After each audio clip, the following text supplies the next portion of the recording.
আল্লাহ পাক কোরআনের ভাষায় বলে দিয়েছেন, ইয়া আইয়ুহাল্লাযীনা আমানু তুবু ইলাল্লাহি তাওবাতান নাসুহা। আল্লাহ পাক বলেন, হে ঈমানদার বিশ্বাসী বান্দাগণ, হে ঈমানদার বিশ্বাসী বান্দাগণ, তুবু ইলাল্লাহি তাওবাতান নাসুহা, তোমরা খাঁটি তওবা করো। খাঁটি তওবার বিনিময়ে আমি আল্লাহ পাক তোমার জিন্দেগানির সমস্ত গুনাহ খাতাগুলা মাফ করে দিব। জোরে জোরে বলে সুবহানাল্লাহ। যেরকম ভাবে তওবা করেছিল আমার ভাই, এরকম তওবা করেছিল আমার আপনার আদি পিতা হযরত আদম আলাইহিস সালাতু ওয়াস সালাম। যখন আল্লাহ রাব্বুল আলামিন হযরত আদম এবং মা হাওয়া আলাইহিস সালাতু ওয়াস সালামকে ডাক দিয়ে বললেন, ইয়া আদম উসকুন আনতা ওয়া যাওজুকাল জান্নাতা ওয়া কুলা মিনহা রাগাদান হাইথু শি'তুমা ওয়া লা তাকরাবা হাযিহিশ শাজারাতা ফাতাকুনা মিনাল যালিমিন। আল্লাহ পাক বললেন, আদম হাওয়া, তোমরা বেহেশতের ভিতরে অবস্থান করো, সেখানে যা ইচ্ছা খাও, কোনো সমস্যা নাই, যেখানে ইচ্ছা সেখানে যাইতে পারবা, জান্নাতের ভিতরে ঘোরাফেরা করতে পারবা, কিন্তু ওয়ালা তাকরাবা হাযিহিশ শাজারাতা ফাতাকুনা মিনাল যালিমিন। আল্লাহ পাক বললেন, ওই যে দূরবর্তী একটা গাছ দেখা যায়, এই গাছের নিকটবর্তী হতে পারবা না। ফল খাওয়া তো দূরের কথা, ওই গাছের নিকটবর্তী হতে পারবা না। যদি কালে হও তাহলে বলছেন ফাতাকুনা মিনাল যালিম, তাহলে তুমি জালেমের অন্তর্ভুক্ত হয়ে যাবা। আর জালেম বলা হয় ওই ব্যক্তিকে যারা আল্লাহ পাকের কিতাব যারা মানে না, আল্লাহর কোরআনের আইন অনুযায়ী যারা বিচার ফায়সালা করে না, এরা হলো জালেম। আল্লাহ রাব্বুল আলামিন কোরআন শরীফের ভিতরে প্রমাণ দিয়ে দেন, ওয়ামান লাম ইয়াহকুম বিমা আনজালাল্লাহু ফাউলাইকা হুমুল যালিমুন। আল্লাহ পাক বলেন, দুনিয়ার ভিতরে যারা আমার কোরআনের আইন অনুযায়ী তার বিচার ফায়সালা করে না, তাহারা ওই সমস্ত লোকেরাই হলো জালেম। জালেম জোরে জোরে বলি নাউযুবিল্লাহ। আমার ভাইরা, এই কথা বলে দেওয়ার পরও আবার সতর্ক করে দিলেন আদম হাওয়াকে, হে আদম হাওয়া, শুধু এই পর্যন্ত না, ইয়া আইয়ুহাল্লাযীনা আমানু দুখুলু ফিস সিলমি কাফা ওয়া লা তাত্তাবিউ খুতুওয়াতিশ শায়তান ইন্নাহু লাকুম আদুউম মুবিন। আল্লাহ পাক বললেন, হে ঈমানদার বিশ্বাসী বান্দাগণ, তোমরা পরিপূর্ণভাবে ইসলামে প্রবেশ করো, শয়তানের পদাঙ্ক সমূহ অনুকরণ করিও না, কারণ শয়তান হলো তোমাদের প্রকাশ্য শত্রু। শয়তান কি? আমার আপনার জন্য প্রকাশ্য শত্রু। এই কথা বলে দেওয়ার পর দেখেন, সে আদম হাওয়াকে ইবলিস শয়তান ধোঁকা দিয়া ওই গন্ধম গাছের ফল খাওয়াইছিলেন। কথা ঠিক কিনা বলেন? আমার ভাইরা, যখন ওই গন্ধম ফল যখন আদম হাওয়াকে খাওয়ানো হলো, শরীর থেকে তাদের জান্নাতি পোশাক গুলা পড়ে গেল, এই জন্য যে তারা আল্লাহ পাকের হুকুমটা অমান্য করেছে। একটা হুকুম অমান্য করার কারণে তাদের শরীর থেকে যখন তাদের জান্নাতি বস্ত্রগুলা পোশাকগুলা পড়ে গেল, এমন সময় আদম হাওয়া বুঝতে পারলেন, হায় আল্লাহ পাক বলে দিয়েছিলেন জান্নাতের ভিতরে অবস্থান করবা, যেখানে ইচ্ছা সেখানে যাইবা, যা মন চাই তাই খাইবা, কিন্তু ওই গাছের নিকটে যাইতে পারবা না। গাছের নিকটে যাই নাই সত্য, কিন্তু শয়তানের ধোঁকায় পড়ে ওই গাছের ফলটা তো ভক্ষণ করে ফেলেছি, তাহলে আল্লাহ পাকের নাফরমানি করলাম, আল্লাহর হুকুম অমান্য করলাম, যার কারণে আজকে আমার শরীর থেকে জান্নাতি পোশাকগুলা খুলে গেছে, জান্নাতি পোশাকগুলা পড়ে গেছে। আমার ভাইরা, আমি বিকষ্ট হয়ে গেলাম। এমন সময় হযরত আদম আলাইহিস সালাতু ওয়াস সালাম আল্লাহকে ডাক দিয়ে বলে, রব্বানা যালামনা আনফুসানা ওয়া ইল্লাম তাগফির লানা ওয়া তারহামনা লানাকুনান্না মিনাল খাসিরিন। জোরে সরে বলি আল্লাহু আকবার। নামাজের পরে আমরা এই দোয়া করি কিনা? আমার বাবারা, আল্লাহ পাকের নিকটে আদম আলাইহিস সালাতু ওয়াস সালাম বললেন, রব্বানা, হে আমাদের প্রভু, যালামনা, জুলুম করেছি, আনফুসানা, আমরা নিজেরাই নিজেদের উপরে জুলুম করেছি, ওয়া ইল্লাম তাগফির লানা, আর তুমি যদি গেলে আমাদেরকে ক্ষমা করে না দাও, ওয়া তারহামনা লানা, তুমি যদি গেলে আমাদের উপরে রহমত না করো, রহম না করো, কুনান্না মিনাল খাসিরিন, তাহলে আমরা ক্ষতিগ্রস্ত হয়ে যাব, ক্ষতিগ্রস্ত হয়ে যাব। এই দোয়া পড়ার সঙ্গে সঙ্গে আল্লাহ পাক আদম হাওয়ার দোয়াকে কবুল করলেন, তার তওবাকে কবুল করলেন, আর সঙ্গে সঙ্গে তার এই অপরাধটা ক্ষমা করে দিলেন। জোরে সরে বলে সুবহানাল্লাহ। তওবা করো আল্লাহর কাছে, তওবার দরজা খোলা আছে, তওবা করো আল্লাহর কাছে, তওবার দরজা খোলা আছে, ক্ষমা করে দিতে পারেন তিনি যে রহমান, তিনি যে রহমান। কথা ঠিক কিনা? আল্লাহ রাব্বুল আলামিন আমার আপনার এই তওবাগুলা ক্ষমা করে দিতে পারেন, আমার আপনার তওবা কবুল করতে পারেন, আমার আপনার জিন্দেগির সমস্ত গুনাহ খাতাগুলা মাফ করে দিতে পারেন। কথা ঠিক কিনা কন? আমার বাবারা, আমার পর্দার আলে মা ও বোনেরা, এই জন্য কিতাবের ভিতরে এসেছে আল্লাহ রাব্বুল আলামিন আমাকে আপনাকে ডাক দিয়ে বলেন, ওয়াতুবু ইলাল্লাহি জামিআ, হে আমার বান্দারা, আমার বান্দিরা, তোমরা সকলে মিলে আমি আল্লাহ রাব্বুল আলামিনের কাছে তওবা করো, আমার কাছে তওবা করো। আল্লাহ রাব্বুল আলামিনের কাছে যদি করে তওবা করা যায়, তাহলে আল্লাহ রাব্বুল আলামিন আমার আপনার জিন্দেগির সমস্ত গুনাহ খাতাকে মাফ করিয়া দিবেন। আমার ভাইরা, যেরকম ভাবে পূর্ব যুগে আল্লাহ পাকের এক বান্দা তিনি এক যুবতীর প্রতি আসক্ত হয়ে গেলেন। মানুষ হয় কিনা, একজন নারীর প্রতি একটা যুবক, একটা পুরুষ আসক্ত হয়ে যায়। সুন্দরী মহিলা যদি গেলে দেখতে পায়, তাহলে চিন্তা ফিকির করে এই মেয়েটাকে, মহিলাকে কিভাবে আমার আয়ত্তে নেওয়া যায়, এরকম চিন্তা করে। কোন একটা মহিলাও যদি গেলে এইরকম হয় যে একটা পুরুষকে ভালো দেখা যায়, তাকে আমার সঙ্গিনী করা যাবে কিনা, এই চিন্তা ফিকির করে কিভাবে তাকে আমার সঙ্গিনী করা যায়, এই চিন্তা ফিকির করতে থাকে। কথা ঠিক কিনা বলেন? আমার ভাইরা, অনুরূপ ভাবে এক আল্লাহ পাকের বান্দা, এক যুবক এক নারীর প্রতি আসক্ত হয়ে গেলেন। আসক্ত হইয়া এবার তিনি ওই নারীকে পাওয়ার জন্য চিন্তা ফিকির করতে লাগলেন। একদিন করে যান, এইভাবে এক সপ্তাহ, এইভাবে 1 মাস, 2 মাস, 5 মাস, 1 বছর, 2 বছর, এর মধ্যে কোনো সময় ওই নারীটাকে, ওই মহিলাটাকে তার কাছে পায় না। হঠাৎ করে কিছুদিন অতিবাহিত হয়ে যাওয়ার পর ওই মহিলাটিকে একদিন রাতের অন্ধকারে পেয়েছেন। রাতের অন্ধকারে পেয়ে যাওয়ার পর যখন ওই মহিলার সাথে কথাবার্তা বলছেন, কথাবার্তা বলাও শেষ, এখন চিন্তা করতেছেন মহিলা যে এই যুবকের হাত থেকে তো রেহাই পাওয়া যাবে না, এখন কি করা যায়। এমন সময় ওই মহিলা রাজি হয়ে গেছেন, তার কথায় রাজি হয়ে গেছেন।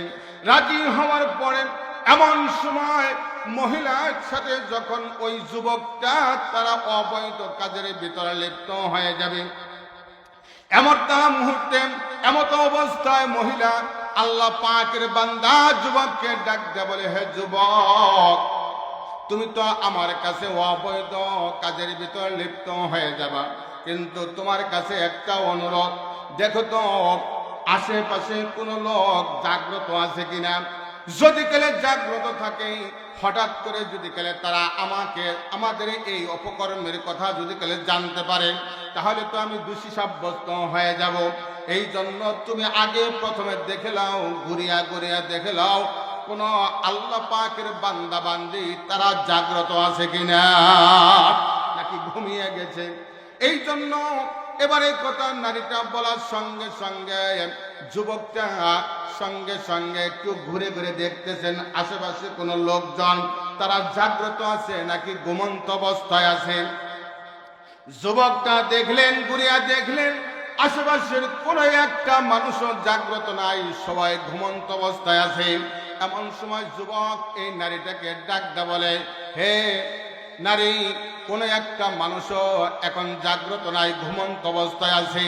এমত অবস্থায় তোমার সাথে আমার মিলন হয়ে যাবে।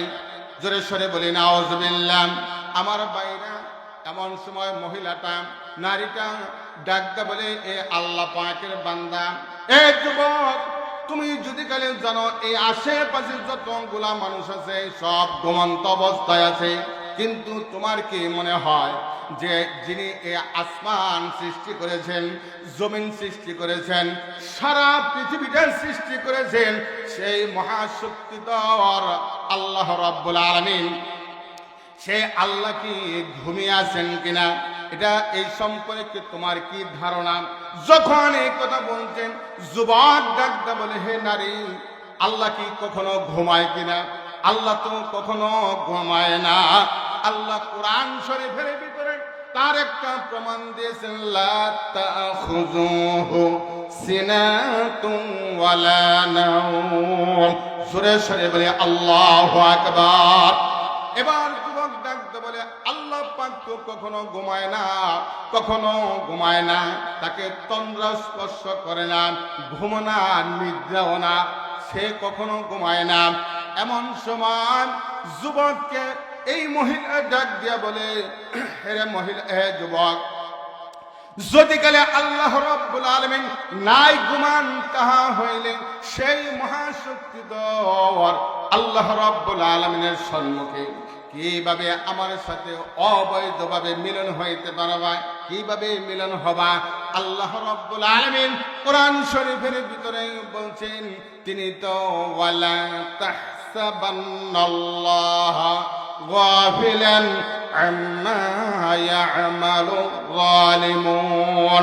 আল্লাহ পাক বলছেন কোরআনের ভিতরে, হে নবী সাল্লাল্লাহু আলাইহি ওয়াসাল্লাম, আপনি আমার নাফরমান বান্দা বান্দীদেরকে বলে দেন, সেই নাফরমান বান্দা বান্দীরা যা কিছু করে সেই সম্পর্কে আমি আল্লাহ রাব্বুল আলামিন পূর্ণ ওয়াকিবহাল সব কিছুই জানি।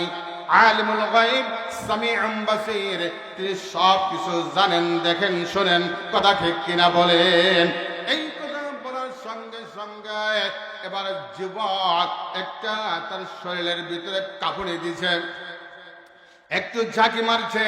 যখন আল্লাহ পাকের নাম বলে দিয়েছেন, আল্লাহ পাকের কথাটা স্মরণ হয়েছে, তার হৃদয়টা কেঁপে উঠেছেন। আল্লাহ নবী বলেন, যখন কোন বান্দা কোন একটা বান্দির আল্লাহ পাকের কথা শুনিয়া যখন তার অন্তরটা ভয়ে একবার কম্পমান হয়, কম্পিত হয়ে যায়, ততক্ষণাৎ ওই বান্দা বান্দির শরীরের ভিতরে যত গুনাহের কাজ থাকে সমস্ত গুনাহগুলা ঝরিয়া পড়িয়া যায়। জোরে সরে বলে সুবহানাল্লাহ। আমার বাইরে, আমার বন্ধুরা, তখন এই যুবকটা সে এই হারাম কাজ থেকে বিরত থাকিয়া এবার তওবা করলো। তওবা করিয়া আল্লাহ পাকের নিকটে ক্ষমা প্রার্থনা করলো, সঙ্গে সঙ্গে এই মহিলাটাকে ছেড়ে দিল। জোরে সরে বলি আল্লাহু আকবার। আমার ভাইরা, আমার বন্ধুরা, কিতাবের ভিতরে এসেছে কিছুদিন পর এই যুবকটা মারা গেল। মারা যাওয়ার পর আমরা তো অনেক মানুষ যখন ঘুমে যাই, ঘুমের করে অনেক সময় আমরা স্বপ্ন দেখি, দেখি কিনা? অনেক মানুষ তো স্বপ্ন দেখি। এবার তার পার্শ্ববর্তী আরেকজন ভাই, উনি স্বপ্নে দেখতেছেন যে আল্লাহ পাকের ওই বান্দা, উনি কি করেছেন, উনার সাথে যখন সাক্ষাৎ হলো, দেখা হলো, উনি বলতেছেন, ভাই, আপনি তো মৃত্যুবরণ করেছেন, এটা আমি জানি, তাহলে আল্লাহ পাক আপনার সাথে কি আচরণ করেছেন এটা জানতে চাই। এবার এমন সময় যুবক ডাকদা বলে, ভাই আমি দুনিয়ার ভিতরে থাকার পর অনেক গুনাহের কাজের ভিতরে লিপ্ত হয়েছি, অনেক গুনাহের কাজ করেছি। সকল গুনাহের কাজের জন্য আল্লাহ রাব্বুল আলামিন আমার জন্য জাহান্নাম নির্ধারণ করে দিয়েছিলেন। কিন্তু দুনিয়ার ভিতরে শেষ প্রান্তে একটা বার যখন কোন একটা মহিলার সঙ্গে আমি জিনা ব্যভিচারের জন্য লিপ্ত হতে চেয়েছিলাম, এমন সময় যখন আল্লাহ পাকের নামটা স্মরণ হলো, এমন সময় আমার বুকের ভিতরে আল্লাহ পাকের ভয়টা এসে গেল। সঙ্গে সঙ্গে আমার বুকটা কেঁপে উঠল। আর এমন সময় আমি আল্লাহ পাকের নিকটে খাস তওবা করেছি। তওবা করার কারণে আল্লাহ রাব্বুল আলামিন আমার পূর্বের এবং পরের সকল গুনাহগুলা মাফ করিয়া দিয়েছেন। জোরে সরে বলি সুবহানাল্লাহ। যুবক ডাকতে বলে, শুধু তাই নয়, শুধু তাই নয়, মাফ করে দিয়েছেন এই পর্যন্ত না, আল্লাহ রাব্বুল আলামিন আমাকে ওই যে আমি যতগুলা গুনাহের কাজ করেছিলাম এই একটা তওবার কারণে আল্লাহ পাক আমার সমস্ত গুনাহগুলা নেকিতে পরিপূর্ণ করে দিয়েছেন। আর আমার জন্য একটা জান্নাতের ভিতরে গৃহের নির্মাণ করে দিয়েছেন। জোরে সরে বলি সুবহানাল্লাহ, সুবহানাল্লাহ, আলহামদুলিল্লাহ, লা ইলাহা, সুবহানাল্লাহ, আলহামদুলিল্লাহ, লা ইলাহা ইল্লাল্লাহ। নবী আমার নূরের পুতুল, জগৎ করবেন উজালা। নবী আমার নূরের পুতুল, জগৎ করবেন উজালা। রোজা হাশর, রোজা হাশর করবেন তিনি, উম্মতের ফয়সালা।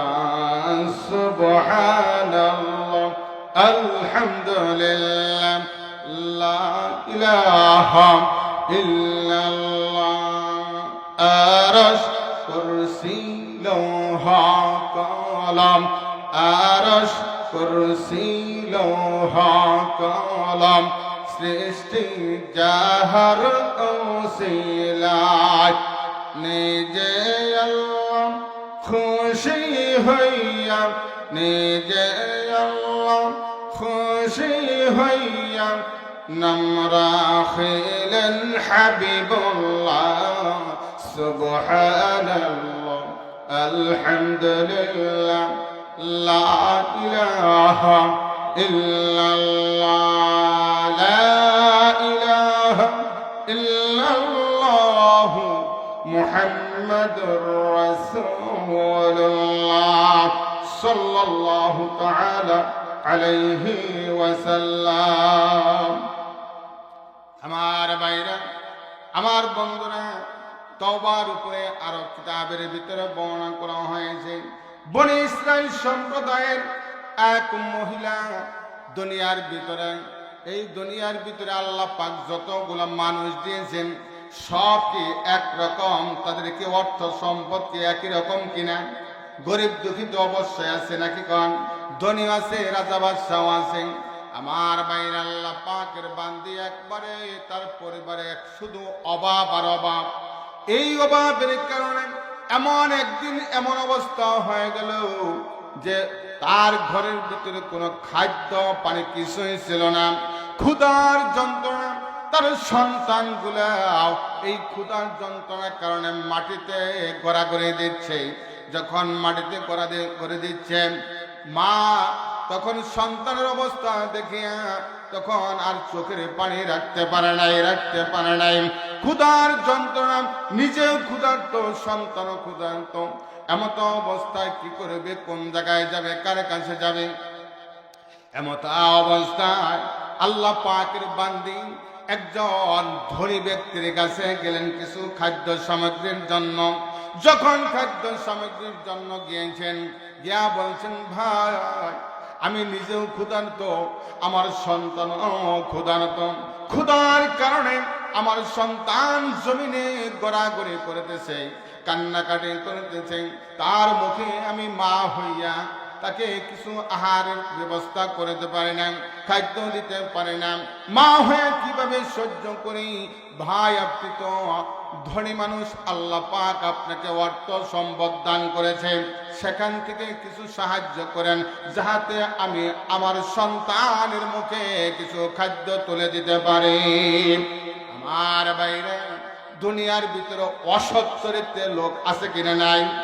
যদি কালে উদ্যমী হয়, এরা কিছু সংখ্যক লোক আছে অসৎ, মানে সৎ চরিত্র না, অসৎ চরিত্র লোক। যখন দেখেছে মহিলা কিছু খাদ্য চেয়েছে, এমন সময় ধনী ওই যুবকটা একটু চিন্তা ভাবনা করেছে, দেখি যেহেতু উনি অভাবে পড়ে আমার কাছে আসছে, আমার স্বার্থটা একটু হাসিল করা যায় কিনা, তার দ্বারা দেখি আমি তার সাথে মিলিত হতে পারে কিনা, আমার যৌবন খায়েশটা মিলাইতে পারে কিনা, তাদের সাথে এই অপকর্মে লিপ্ত হতে পারে কিনা।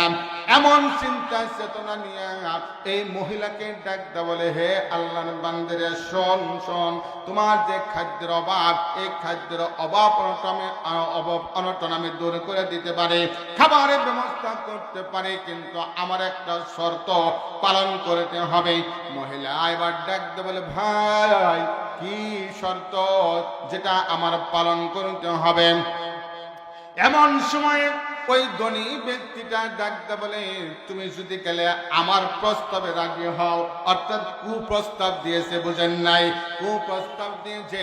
যখন কুপ্রস্তাবটা দিয়েছে, মহিলা তার কথায় রাজি হয় নাই, তার প্রস্তাবে রাজি হয় নাই, বাড়িতে চলে গেছে।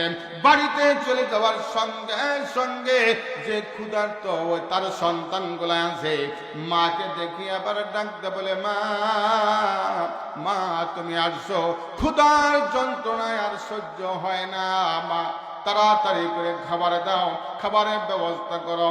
এবার সন্তান কান্দে, মাও কান্দে, কারণ তাদের খাবার তো ব্যবস্থা হয় নাই, মায়ের কাছেও খাবার নাই, সন্তানের কাছেও খাবার নাই।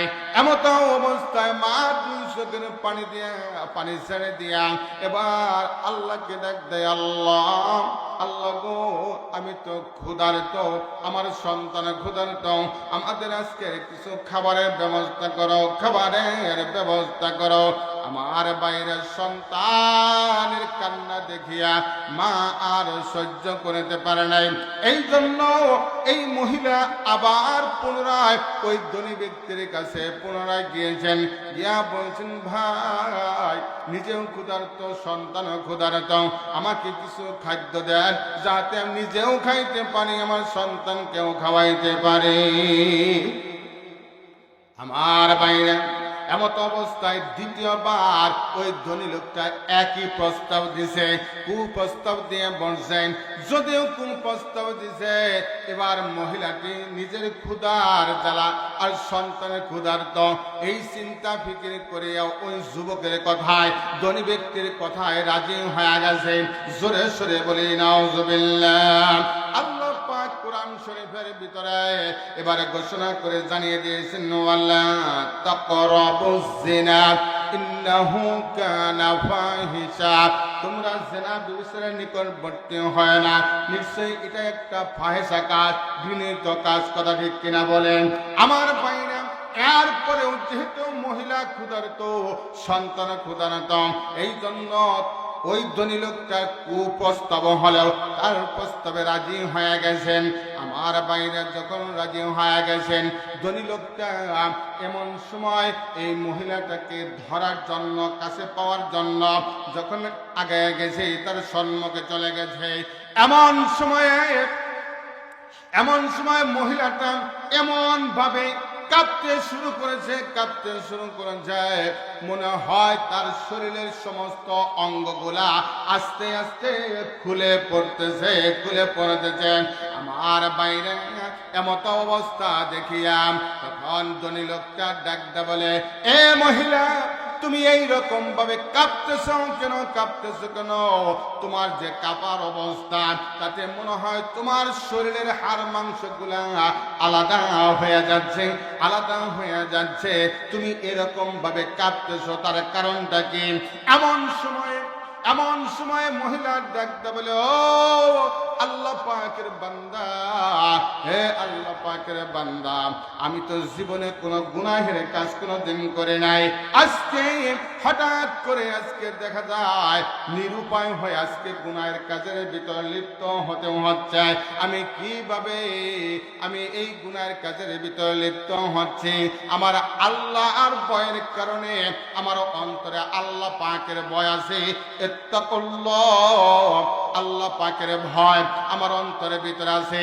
এই জন্য আমার সে আল্লাহ পাকের ভয়, এমনকি আল্লাহ পাক কোরআন শরীফের ভিতরে বলছেন, লা তাখুযুহুম সিনাতুন ওয়ালা নাওম, যে আল্লাহর কোন সময় তন্দ্রা ধরে না, ঘুম ধরে না, নিদ্রা ধরে না, সেই আল্লাহ পাক তো আমাদের এই অবস্থা দেখতেছেন। সেই মহাশক্তিধর আল্লাহ রব্বুল আলামিনের সম্মুখে কিভাবে এই ব্যভিচার লিপ্ত হব? এই জন্য আমার সারা শরীরটা আল্লাহর ভয়ে কম্পমান হচ্ছে, কম্পমান হচ্ছে। জোরে সরে বলি আল্লাহু আকবার।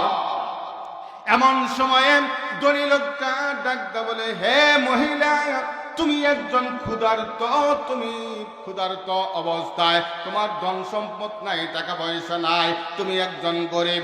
গরিব হইয়া তুমি এরকম আল্লাহ পাককে ভয় করো, তুমি ভয় করতেছ। আর আমি ধনী ব্যক্তি, আল্লাহ পাক অনেক ধন সম্পদ দান করেছেন, টাকা পয়সা দিয়েছেন, এরপরে আমি তো আল্লাহকে ভয় করি না।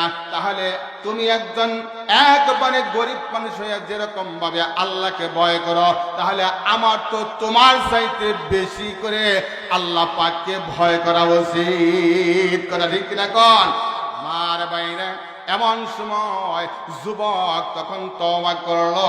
আল্লাহ পাক বলেন, মান তাবা ইলাইয়া ফাকাবিলতুহু, বান্দা যখন আমি আল্লাহর কাছে তওবা করে, আমি সেই তওবাকে কবুল করে আলই এবং সঙ্গে সঙ্গে তার গুনাহ মাফ করিয়া দেই।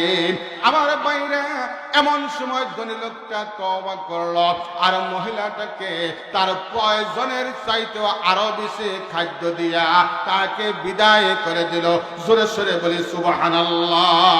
আমার বাইরা এই কথাটাই হযরত মূসা আলাইহিস সালাতু ওয়াস সালামের কাছে আল্লাহ রাব্বুল আলামিন জিবরাইলের মাধ্যমে জানাই দিলেন, হে জিবরাইল গিয়া বলো, ওই ধনী লোকটাকে গিয়া বলো, আমি আল্লাহ পাক ওই ধনী লোকটার জিন্দেগানির যত গুনাহ আছে, আজকে এই অপকাশ থেকে ফিরার কারণে, ওই মহিলা থেকে ফিরার কারণে আমি আল্লাহ পাক তার জিন্দেগানির সমস্ত গুনাহ খাতাগুলা মাফ করে দিলাম।